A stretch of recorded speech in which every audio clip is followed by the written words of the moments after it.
becomes easy to have help that literally a phone call away. So now, apart from that, you realize that as we celebrate each other, we also get to motivate each other. I would not be this motivated if I didn't know that there are people who made it before me. You know, at times you always have that sense of I'm far from home, I don't really have anyone to connect with, but knowing that there's people who can form a group and be celebrated is enough motivation for you to go on and business yourself. So to all those who've been nominated today, congratulations, you already won. You already won because you network more than you would have if you're sitting at home. And for those who actually go on to win titles, even more proud to you. And those who are not nominated, please just keep on following the socials of ZJA as mentioned to see how you can be involved in the functions going forward. So let me not speak any further than this because it is my passion to speak all day. So enjoy and have a great day, guys. Thanks. Thank you so much. At this moment, we're going to be having our last speaker, SIS MELLY. She's going to be talking about the charity works that she does. She works with kids and women all around the world, South Africa in general. So let us give a round of applause as we welcome SIS MELLY to come and talk. But it keeps dropping the live, I don't know why. Okay, I'm going to send my invoice. Hey guys. Are we all for us? Because they're putting me in a corner to speak in English.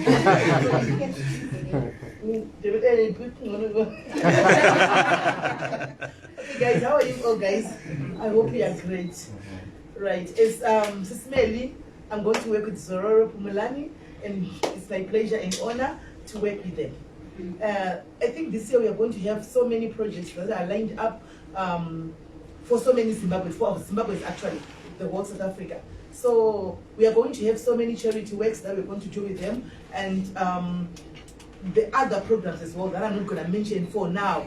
So I'll just urge people that are watching right now to keep following and keep watching, because if you miss, you might miss an opportunity as well. So one thing that I should urge you guys is those who are watching me, like my people who are watching me, please join Zororo Pumulani. You wouldn't want a case whereby we are going to contribute a cent for you to go home, or you wouldn't want a case whereby we are going to bury you here like a dog, right? We do know that you've got relatives at home, you've got parents at home, you've got kids at home. So if something happens to you, you do want to find yourself going back home. So it's very important for you to have a funeral policy. I think I can just give you a reference of what happened some few days ago. You all saw what happened, guys. I had to go to Emelo to bury this other lady who passed on there. We buried her there, of which the mother was, just relied on my life to see what was happening on the child's burial, of which that was not cool though. Because remember, if you pass on in SA, when they want cash, they are going to require a lot of money for you to go home. So if you are paying monthly, it's going to be easy.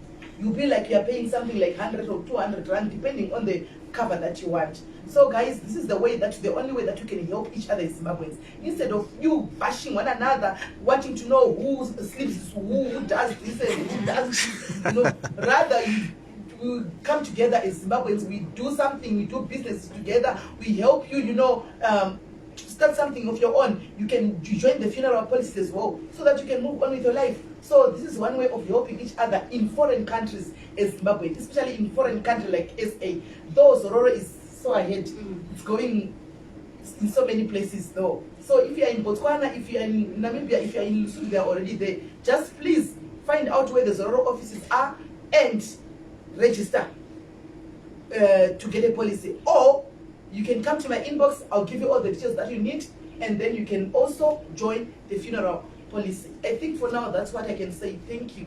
Thank you so much. Let us give a round of applause. One voice there from SIS MELLY said that you should register for Zororo Pumulani. So everybody should make sure that they are registered for Zororo Pumulani, and then you get a lot of policies, funeral policies that will help you whenever you are in need of the funeral policies. So at this moment, we have reached the time whereby everybody has been waiting for, the time for the nomination announcements, to celebrate those people that have actually managed to achieve and get to the nomination round. Thank you so much. I was just waiting for my go-ahead from the CEO. So this is the time that we're actually getting to announce the nominees for the awards. So I'll start from the first category. That's the Business of the Year. And the nominees are Vladtech Holdings, Make Sure Insurance, Tappy Tappy Ice Cream, and Lux Flora. Let us give a round of applause. And we'll go to the second one, that is the Lifetime Achievement Awards. And we only have one name, that is Tilda Moyo. Wow. And we go to the third one, the Female Entrepreneur. We have Odette Chieza Chikwiti, Chieza Murecha, Moline Mukuze, Pam Victoria Msipa. The last one is Ngoni Tembe. And then the fourth category is the Female Personality. We have Davina Mavua, Venetia Monde, Natalie Mandu, Elina Mangena, and Lillian Ususu. Let us give a round of applause. Wow. And then the fifth category is the Male Personality. We have Craig Zui, Tino Chinyani. Wow. Wow. Tino. And then we have Kudakwashe Mahachi, Oh. Louis John from Zim Celebs, Leon Blessing Machando. Let us give a round of applause. And the sixth category, we have Male Entrepreneur. We have Simba Makwembere, Tapiwa Guja, Tinashe Nyamudoka, and Popsy of Arakaniko. Let's give a round of applause. And we have the honorary award, that is the Friend of Zim. And we have only one person here, which is Kaise Mula. We go on to the eighth one, the Community Champion of the Year. We have Nobuhle Viji, Rabison Shumba, Vanessa Nyoni. Let's give a round of applause. We have the next category, Community Organization of the Year. We have Ambassadors for Change, Shidochi Ziwa Foundation, Zimbabwe Pensioners Support Fund. Our next category is Media Production / Practitioner. We have MTM Media Productions, Tendai Chitima, Tembi, Tisha, okay, forgive me if I pronounce it wrong.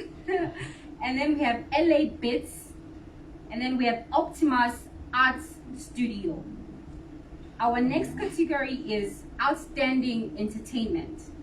We have Munya Torch, T Mula, Mkosi Sally, Brandon Waza. I can see people like, when it comes to Mosha. the next category we have Outstanding Author of the Year. We have Elina Mangena, Sadan Dambuza, Busise Kelly Kumalo, Obrey Tiriboi, Zikamai Chando. Let's give a round of applause. We then come to People's Choice.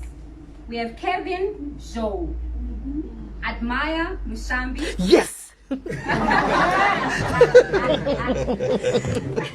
Mosha TV. We have Kevin Joe, Admire Mushambi. Yes. And Leroy Yafa. The last one, DJ Zandimaz. Guys, vote for Mosha. And then Vote for Mosha, guys. Vote for Mamere Media Awards. First one, we have Melissa Laum. Yes. We have Dory Sitole and Doris Banda.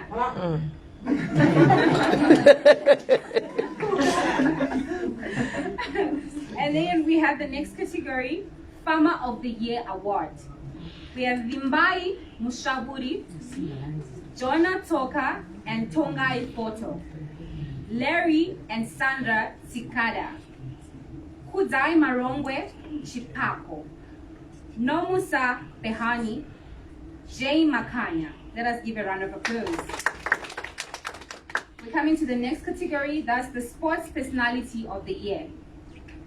We have Sylvester Chipumbu, George Chigova, Willard Katande, Kudakwashe Mahat. And then the last but not least, the Young Achievers Award. We have Cynthia Chingwenya, Munyala Di Dongo, Mispa Mudikami, and last but not least, Mandy Mlongwa. I hope I pronounced that well. Mandy Mlongwa. That is all for the category, for the nominees category announcement. Let us give a round of applause. So we just want to say big congratulations to all of the nominees that actually got a chance to get nominated. And now at this time and moment, we want to welcome back our CEO, Ms. Nicolette Matuku, to the podium. Thank you so much. So you see, there's a young woman in office. We don't take time. We rush through the program, and we're not going to make you sit for long. But congratulations to all of the nominees, some that are in the room. Ladies, I see you were screaming when it came to the guy. When it came to the guys, please vote for the women. Yes, the sports personality. I just heard you guys humming and making noise. But thank you so much. So I'm going to urge you to then start with the voting processes. So like I said, this is a recording session.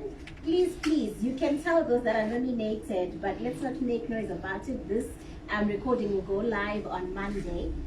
Monday morning when you wake up, it will be out on SIS and a few of our publications. And over the weekend, the nominees will then receive their nomination email. And let's start voting. And I hope to see you all on the 26th of March, which is our gala dinner. That is going to be epic. With so much entertainment and networking and lots of Zororo Pumulani. Don't worry, ndichakuigirai link muchafota. Ndichakuigirai link panapa mofota, don't worry. Admire must win. Thank you so much for coming through. There's still some food if you want to eat, and I think the most important thing is, in the next 30 minutes, let's network and know what we do, support each other's businesses, because I see a lot of professionals in here and small business owners. So let's do that so that by the time we get to the 26th, we'd have done business together and we're taking Zim Achievers to the next level. Please don't forget to like and comment every post that Zororo Pumulani posts. Please just comment and like and let's support them. Thank you so much, and I'll give it over to Tisha to say bye. And don't forget to also follow us on Zim Achievers on our Instagram page. That's Zim Achievers, right? So don't forget to follow us. And also follow us on all of the platforms, Zororo Pumulani, as she has said, Zim Achievers Awards, and her Instagram as well, our CEO, our lovely CEO, follow her as well. And I'd like to take this opportunity to thank everybody that has actually made it to come here today. Thank you so much, and enjoy the rest of this day. Get to mingle, get to know one another, talk business, exchange business cards. Please take pictures and post and tag Zororo Pumulani and Zim Achievers. And thank you so much, and we'll see each other on the 26th of March 2022. Thank you so much.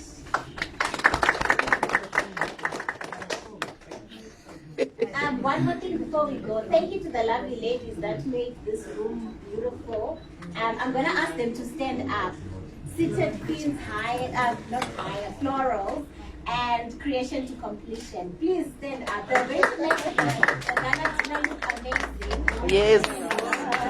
Wow. My dad is wire. And also one last thing to everybody that has not yet done their videos, the media team is requesting me to just see you for a couple of minutes. Imikwa naye. Ndo uya kwa naye.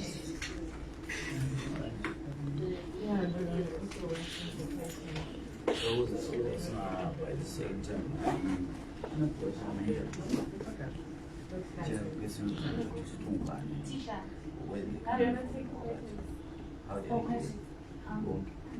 Picture hey night it's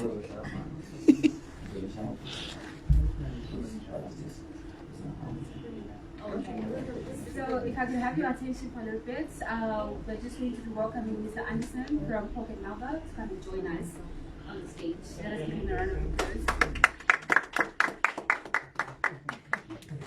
Let us give on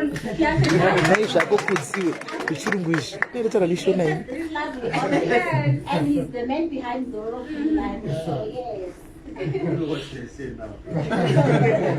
Because already. But I just like to thank you all for coming through. We are going to nominate Zimbabweans to won some recognition. I think it's very important that we recognize people whilst they're still alive. Yeah. Because sometimes we tend only to focus on When they are dead. You know, sometimes we tend to move mountains when a person is dead. Yeah. But we don't want to move mountains when a person is alive. So if somebody is doing a good thing, I think this is the time for us to recognize them. So as Zoro Kumlani and the Pocket Mobile, we are very happy to recognize, and like what we've said, I think this is our 4th year now sponsoring this event. Our passion is to recognize, because normally we are associated with death. And people think that we try when people die. But actually we don't want people to die. Yeah. So, ladies and gentlemen, this is a message from Zoro Kumlani that we don't want people to die. We want you to live long as much as possible. That is why we are here today, to celebrate you whilst you're still alive. Those that are going to win, we will celebrate with you as well. And those also that are not going to win, just being nominated is actually a big achievement. But we also want to let you that as a company, we are always looking for solutions to meet and especially to save our what is called the pocket. So this is if not the first or the second network that is owned by Zimbabweans in South Africa, that has been operating since June, and we are live, and our network is live and kicking. We provide voice, SMS solution, data solution. We provide LTE for homes. If you don't have network for homes, we also provide that as well. And what we also do is we also offer banking solutions. If anyone is struggling to open a bank account because they don't have a permit, look no further, come to Pocket Money. Assist you. We offer one of the best payment platforms in South Africa, where you can do EFT, you can do money transfer, you can pay for electricity, even pay for your Zoro Kumlani policy. So, ladies and gentlemen, from us, we salute you. Thank you for having us, and thank you for being with us. Thank you. You have heard for yourself. They do a lot of services. They don't want you to die. Keep alive. So yes, at this time and moment, I think we probably have the people that would be doing So do on debate. Debate that are already in the crowd. So thank you so much for joining us, and that is it for today. Inbox me.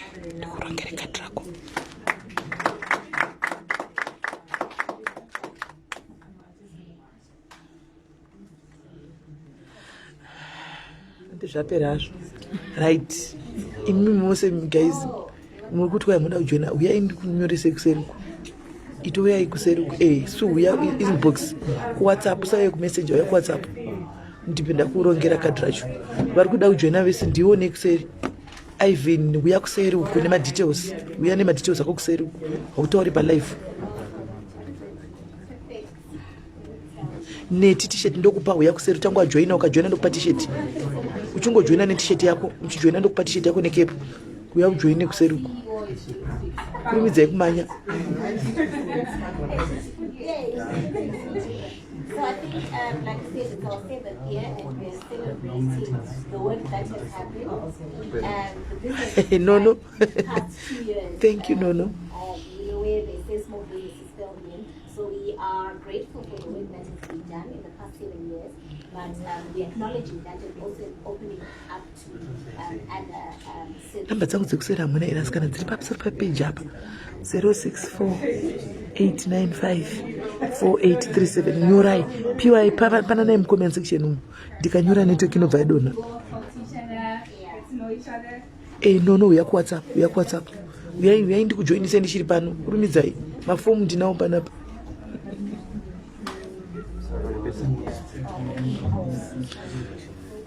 Musauye kumessenger, uyai kuwhatsapp. Cape Town havasi kubatika ndokunyoresa ini ndiri kuno kuJoburg. Cape Town siyana neve Cape Town uya kwandiri ndikunyorese. Rosie uya kwandiri uya kuWhatsApp kwangu kune madetails ako. Nono namba dzangu ndikanyora pa network inobva yadona. Nyora ikanone peni mira ndidedzere 064 895 4837.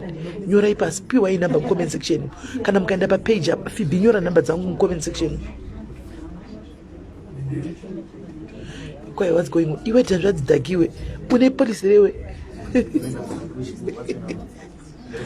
Muri yako ine police ndo zati uri unovigwa kozve pachimalawi asi togona kukutirawo chikofi cheche kumalawi tochiita futi. Une police.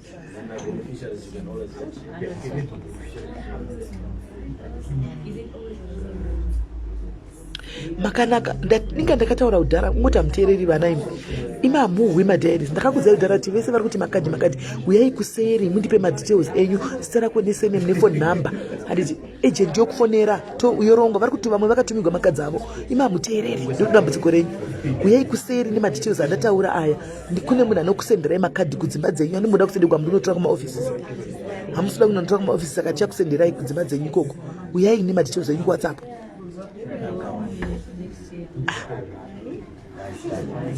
Eutosi police yekufasha.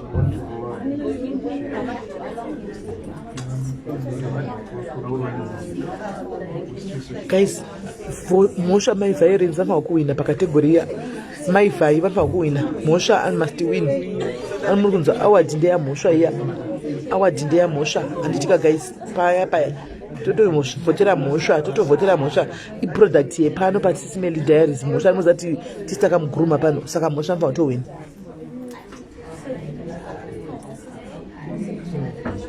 Pumulani Eltas Zororo Pumulani Eltas number 064 895 4837 Zororo Pumulani.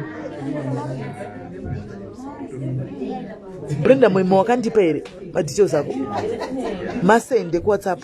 Uya kuWhatsApp.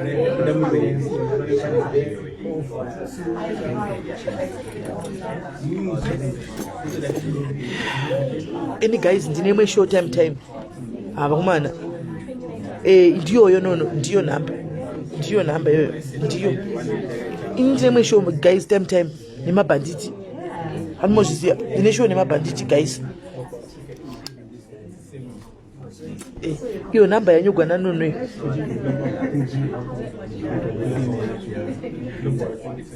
maivhai vakatanga pano guys product yedu pano maivhai vanofana kuwina Mosha admire manheru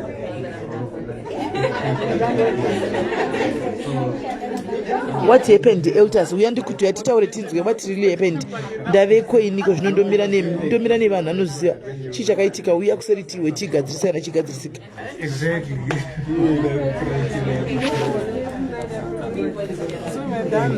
Yeah, I think we are done. It was nice to meet you. Yeah, it was.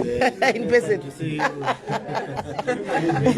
Nice meeting you too. I'm happy with the response that I'm seeing. No, even now, no. They're saying we're already there to say to now join. Like, yeah. So, I don't know what happened. Like, network, then she got to press, but you don't. To press, you don't. Like, you press, you did it last time. I think the fan of Garanda better phone is but I better.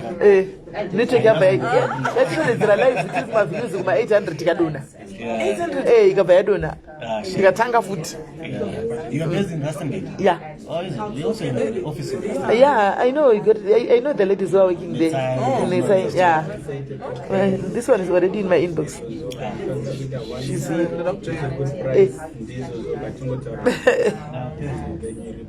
Because we actually we stopped this program of contributing every cent kind of nafa. So we stopped it. We say it's either you join the funeral policy or you find a way out. We are not going to pop up anything. Yes, we'd rather pay for your medical bills when you are still there. Yeah, imagine. And we actually told them we'd rather you come to us and say waskanaga ndokumbira down the row for 3 months ndakabatika policy yangu. We isusu said diaries tingatotora kuomwe diaries kakubhadharira because wauya nevalid reason. And more pane kuti uti ndokumbira birthday kekere mwana wangu kekere birthday mwana wangu ndo zvanoita. Mwana wa birthday andana keke ndokumbira kekere mwana wangu birthday. Saka tichambovaisa pakona this time. Asikana mukuzvinzwa ka akuchina zvekonde uku. Munhu nepolisi yake, munhu mira nepolisi yako. Tichakubhadharira medical bills, tokubhadharira vana vako school fees zvikatove nani. Zvekuti wandafigwa izvo hatiiti. Hands I can see my boss. Who's your boss? No. I want to see if I can touch that place. Let's just find WhatsApp number got two numbers. So ndakitongopisa sudwe namba yanyorwa pamusoro apo ndo namba iri pamusoro apo ndo namba chega ndindi nda kuinda ini panoda penza. Guys, bye bye.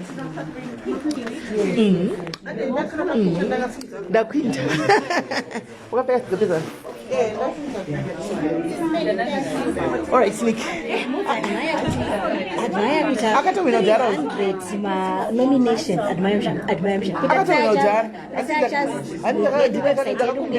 Ndakanominate zera kene. Uyakawina jara. Iko zvinezvi ane chimuti ndiye. Ende ndakatomutora nezuro ndaitaura naye pafoni. Ndakataura naye zvino kuti achiita maskitsi epano. Saka arikuita. Takatotora mhosva ndakasa zita rake ndakati mhosva hangasari. The guy I'm nominating mhosva. He has done well. Yes, from zero to somebody. Tichimupusha paya asiri chinhu.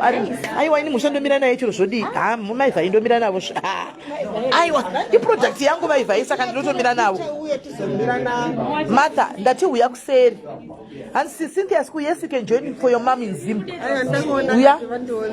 Would have won. All right.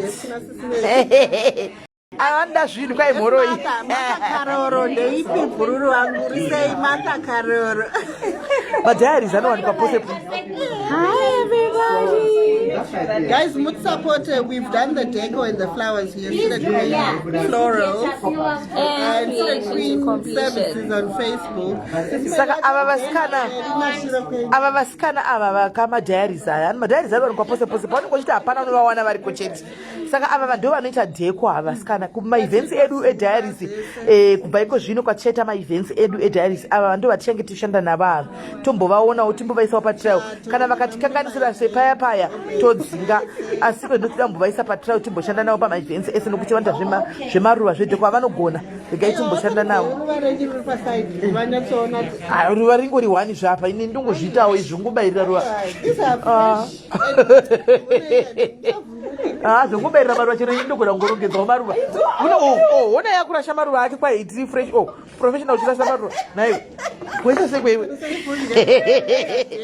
vanoita cremation vanoita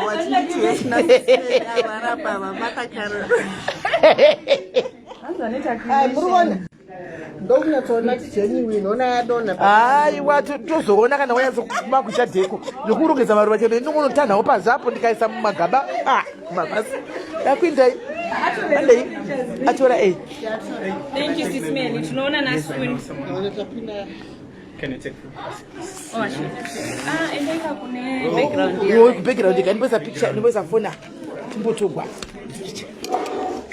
saka ndimaisa zvikendiro mumvura inga mune decorate asi makendiro mumvura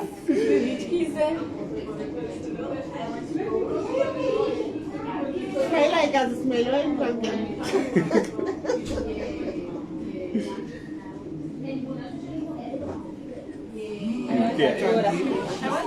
Thank you brother thank you vanodekoreta sikana vakaisa makendiro mumvura decoration latest one what are you sending But you can't announce on social media. No, I didn't announce on social But I can tell my family say, vote for me, whatnot. Not yet. Not yet. After Monday, you can After say, Monday, yeah, alright. voting and what. unisendere link ka Alright, don't send railing. Sister, mofamba bo. ako ndiri kuinde pia mangwana ndine gigi ndikatobhuka muno kundodzokera kureserveki mangwana ndine function kuya ndiri mc kwamela chato yavo kana ndouya hangu ndoita zvokuya hakuno bodo kunonikisi kuno bodo ipe vakabuda ndirikobaya okay bye bye guys oh shit bye bye oh you're on the nominees as who which category media award what's the name of your page so you media what are you doing in media I want to actually talk to people like you. okay Yeah, I want to cover your story. I do like my inspirational stories. oh ndakwinda ngazi yangu ndakwinda ndine basa renyu riri rakuya kuiza toya kuseriwa Okay. Contract, I think, man. Don't worry, hapana chakaipa. Asi ndine basa renyu riri apa riri kuda kuya kuseri. Ndine vanhu vanoda sandaziva kuti ndozviita sei nendazviziva ndazvozviita ii. Ndichahondidzisa nditi. What's your story, baby? What unoita nezvei? Habvisa masimana dhamu handakorona iwe handacovid matikudii Inspirational story. Yeah.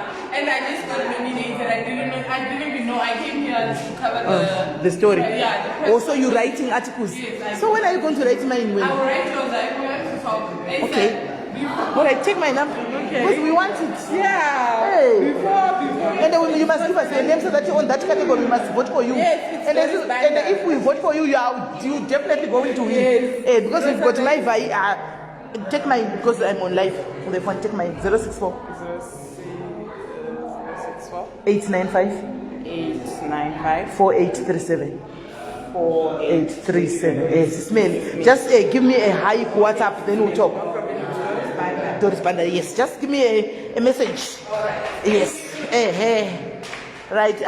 Deko maruva ngakaiswa muchivhasi ngame deko vanogona zvavo ndakambovaona kunhingirikiri kwako kubirthday party kwasuva ndo vakaita deko kubirthday party kwasuva asi nhasi vangu vasina vangu vakangoisa maruva muchiushu muchivhasi.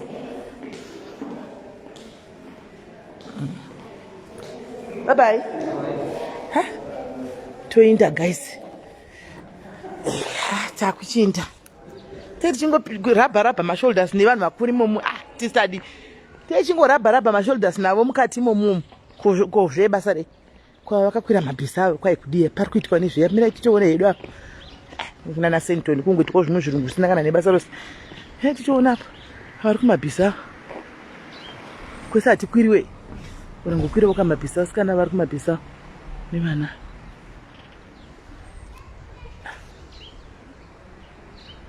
Guys, tirimo mukati momo tichingomirizika tirimo mukati kotisadi.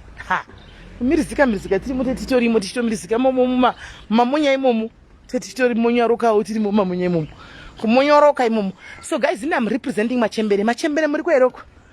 Are you there Machembis? Machembizas, how are you? Muri kweroko Machembizas. Yes, I'm representing you Machembizas. Hey.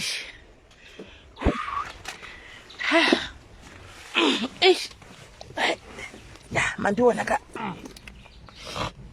representing Machembiza. Machembere muri kweroko. I'm representing you, chilling with the big boys. Yes, I'll be there. Mamona ka anawea munoti anochinyana. Anzani anzaniko uyu apuwa uyu award anominate anzani ani uyu wokurora South African uyu kumvango uyu unzani Tino Chinyani Tino Chinyani Tino Chinyani. Saka guys tisitiri mu committee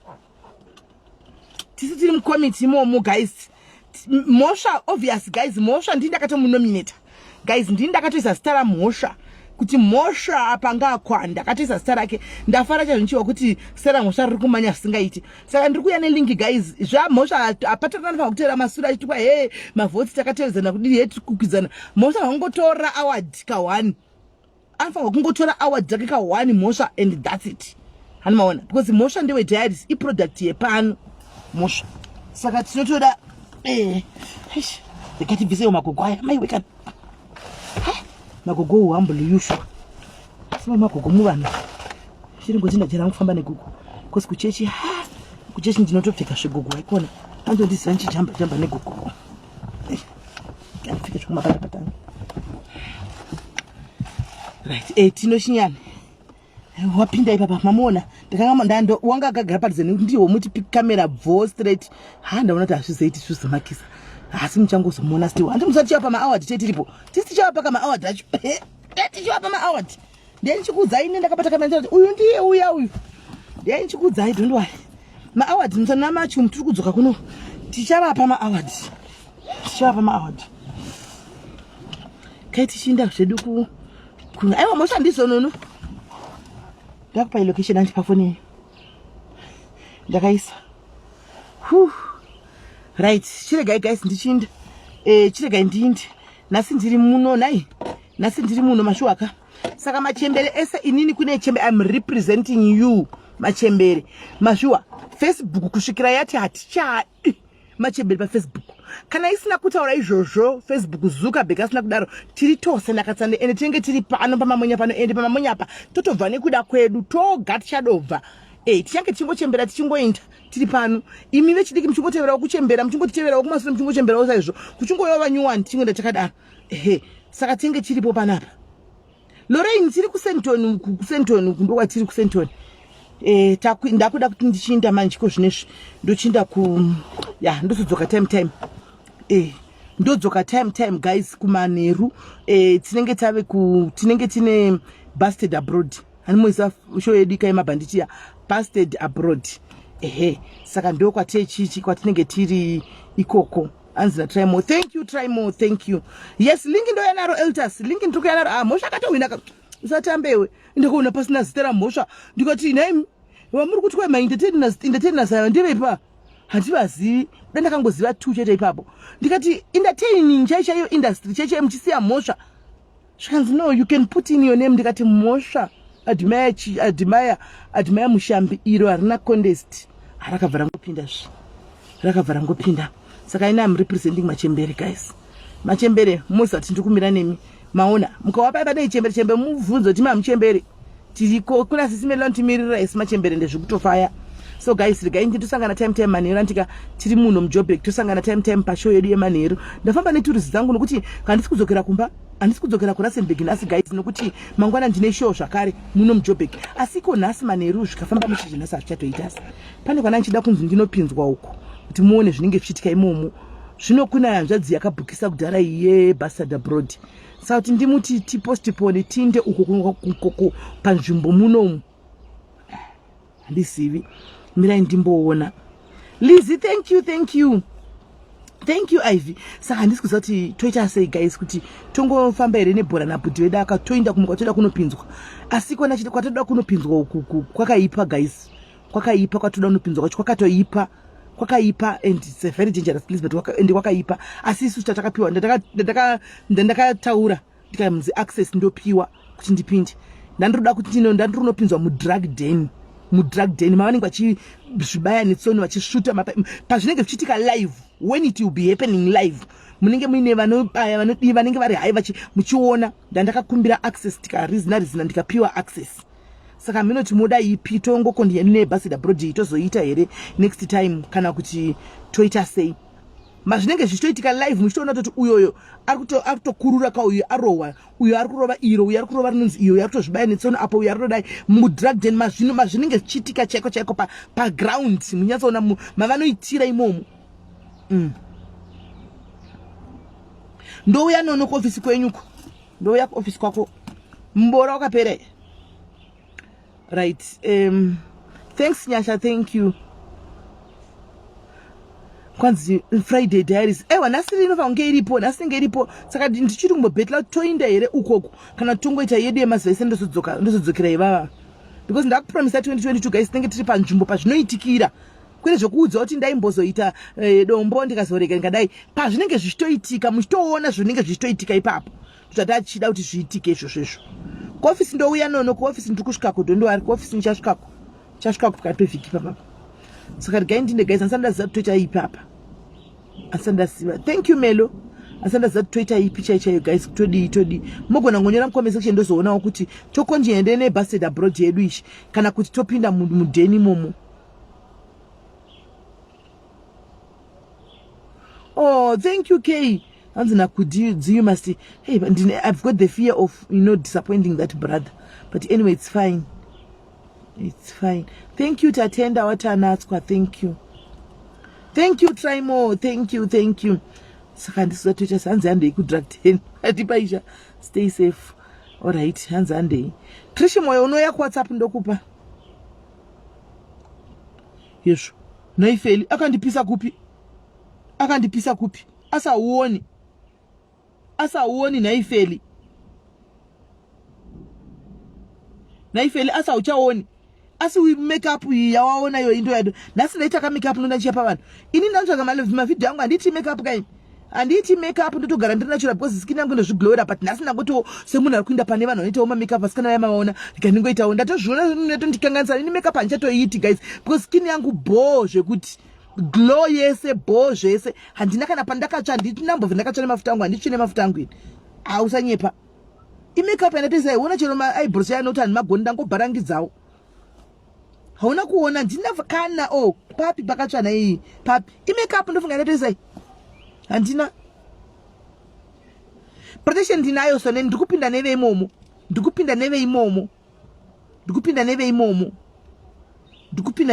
saka nendiribo iyo makeup ari ndikazigaiza mukuzviona kuti makeup achaitoitika ndichatopami futi makeup iko ndane ganda rangu sezvari ndandatiwo zvokune mamonya ndikati vasikana vaya mashaladi ndikandingopodapodawo ndikanditopodapodawo naijojina asi ndikutadza kunge ndakatsva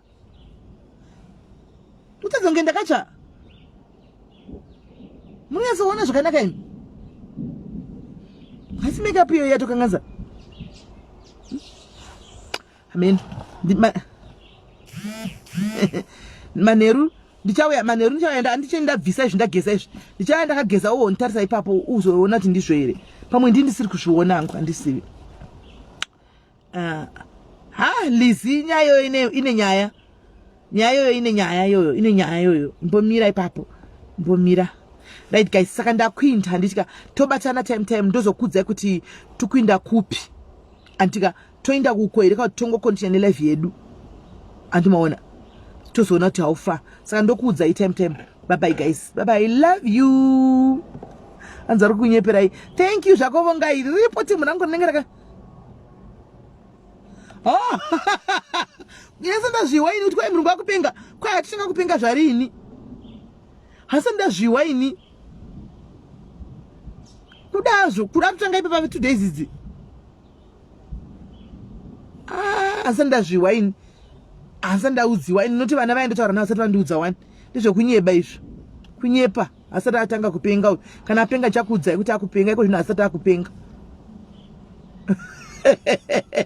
Guys, ndokudai singaiti ndakuinta ini ndokudai timu rangu munonditsigira monditsigira chero zvakaoma sei munongonditsigira chero zvakadi mozoya monditsiurira panasi monditsigira zveshuwa hai papa kunyepa mononditsigira zvevashuwa mozoya nyi monditsiurira pana ndokumbira hangu regara si kunditsigira monditsigira zona nenhema yesu memuzi mwana ari kura here hanzi akupenga zveshuwa mamuonepi gamu imi gamu mamuonepi murungu achipenga imi meno maybe asazanda zviwaini Clara iyo ine nyaya yo imbomira iyo ine nyaya yo imbomira iyo ine nyaya yo imbomira uyo imbomira ine nyaya. So neni mchenja I know machembere angu anomira nenizvi naitingangoti kwakuti machembere angu ngonyarara zviiti machembere angu antomira neni ndiri machembise neni ndotomirawo nemachembere angu hatisi kutombomita zvekutamba izvozvo hatisi kutomboita izvozvo. Ma-eyelashes ufunge nangobayirira ini handizvigoni kani zvema-eyelashes izvi guys nezvema-makeup ini ndangotora ma-eyelashes mubhokisi rawo ndikangoisa glue ndikangoti hlo ndikati amen. Saka pandabuda ka ndikuona vanhu vasina kucomplaina so vanhu vakantarisa vasina kuti ma-eyelashes ndabva ndazati anenge ari correct mbijana nokuti kazhinji vananototaura kana rikasara uchioneka mukati umu vanotaura kuti ma-eyelashes akaita sei unobva watonogadzirisa.